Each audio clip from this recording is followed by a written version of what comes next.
Excellencies, distinguished delegates, ladies and gentlemen, good afternoon.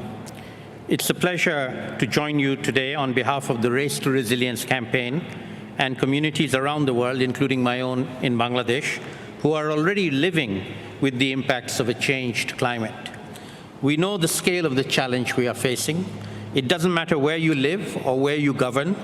Floods are devastating in Germany and Bangladesh, and indeed in Scotland in the last few days, as we saw here. Droughts ruin livelihoods in California and the Sahel. Extreme heat is already a reality for most people and is proliferating. That is my first message. Adapting to climate change and building resilience is a call for everyone, all countries, rich and poor. It is also why it is so important we place adaptation and resilience on par with mitigation in terms of actions and investments. It is adapt or die unless we take action now. My second message is about the frontline communities who are the most vulnerable to the impacts of climate change. We do not have the luxury of waiting, and we are already leading. Let me give you an example from my country, Bangladesh, which is one of the most vulnerable countries to the impacts of climate change, with a very low-lying coastal population already feeling the impacts of salinity from sea level rise.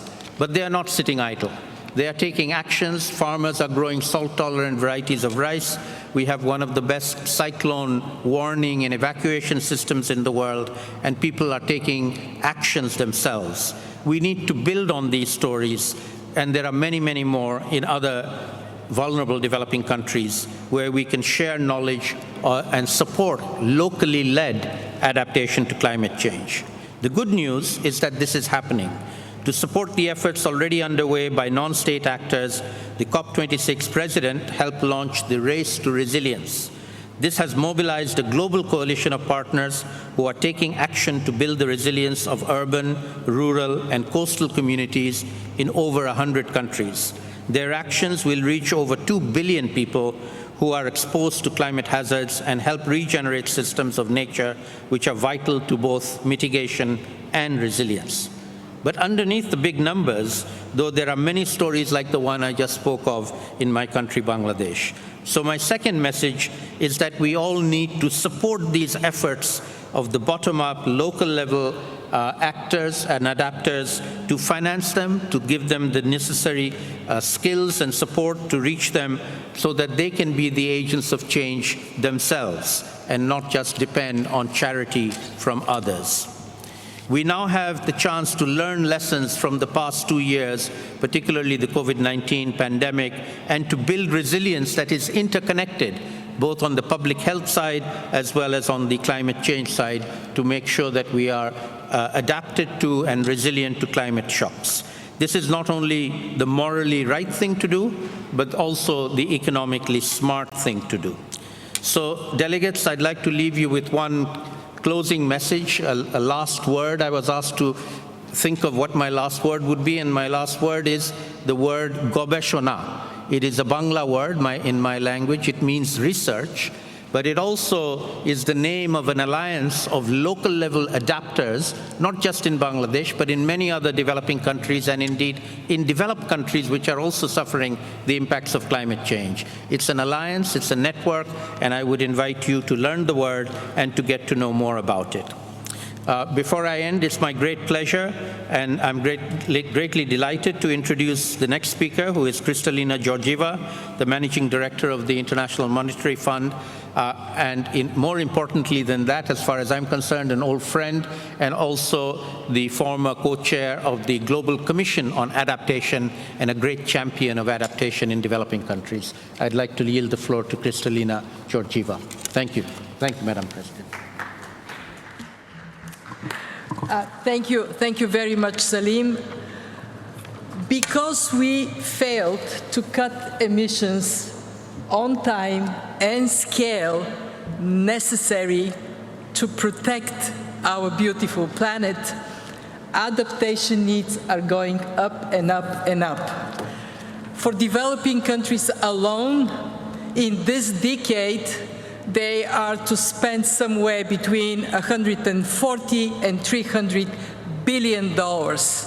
And if we continue to drag our feet, that is going to double. So communities are acting, as we heard from Saleem. Policymakers also have a responsibility to act. First, they need to understand the vulnerabilities of their countries. In other words, we need to have good assessments, and that assessments need to inform investment decisions. They need to make sure that there are early warning systems, resilient infrastructure, social protection programs, so when families are hit, help is on the way. And I'm proud my institution is working in that regard. Second, they need to eliminate barriers to adaptation. There has to be access to insurance for everyone, and there has to be prohibition on excessive risk-taking so societies are better protected. And third, they need to provide incentives for the private sector to step forward and deliver climate-resilient agriculture, smart cities, all the things that make us stronger in the face of climate change. We all have a role to play.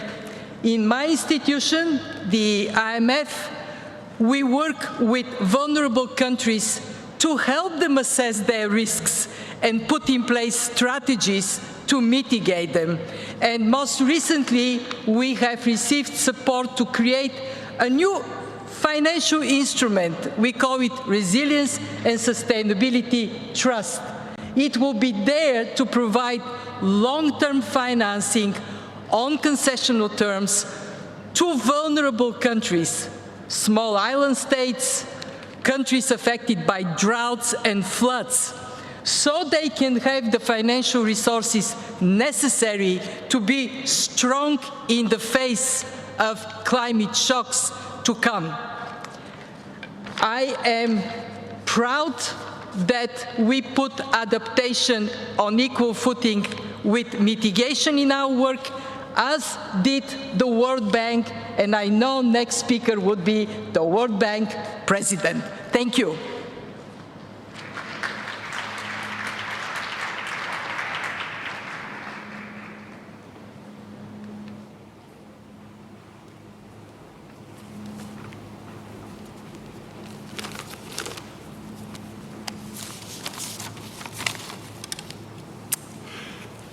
Thank you very much, Saleem. I'm pleased to be here today to speak on behalf of the World Bank and my colleagues from other multilateral development banks, MDBs. As we note in our joint statement, climate change and the parallel crisis of environmental degradation are critical challenges that affect the development prospects of countries, businesses, and households. Through their unique role, MDBs can be valuable partners. MDBs have significantly increased their work with countries and clients on climate action.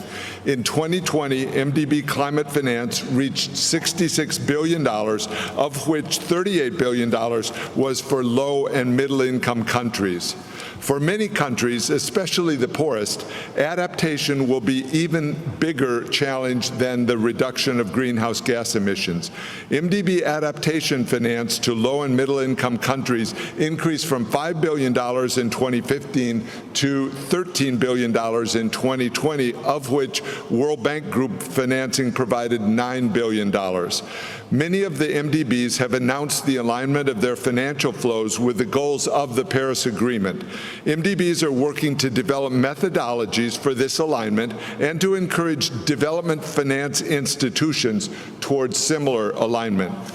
We're actively supporting countries in integrating climate and development, including through NDCs, nationally determined contributions, and LTSs, long-term strategies. MDBs are exploring the possibility of a joint LTS facility to increase the level of funding and coordination. MDBs are working to develop cost-effective and equitable approaches to decommissioning coal value chains, and we're committed to supporting just transitions for communities, regions, and sectors directly impacted. Tackling climate change is urgent and will require major social, economic, and technological changes, many of which are costly and will require large investments. As the world considers ways to ramp up climate change, it's important to identify high-impact operations and specific mitigation and adaptation projects. We can then match and blend different pools of capital, commercial, concessional, and grants, to the appropriate component of each project undertaken. In this complex mix of financing, projects, and adaptation, we must not punish the poor. MDBs coordinate through country platforms and co-financings and have a wide range of working groups to share lessons learned. In implementing their unique climate action plans, MDBs will pursue a coordination and partnership approach with other organizations and stakeholders as well to achieve the goals of climate and development integration. Thank you again.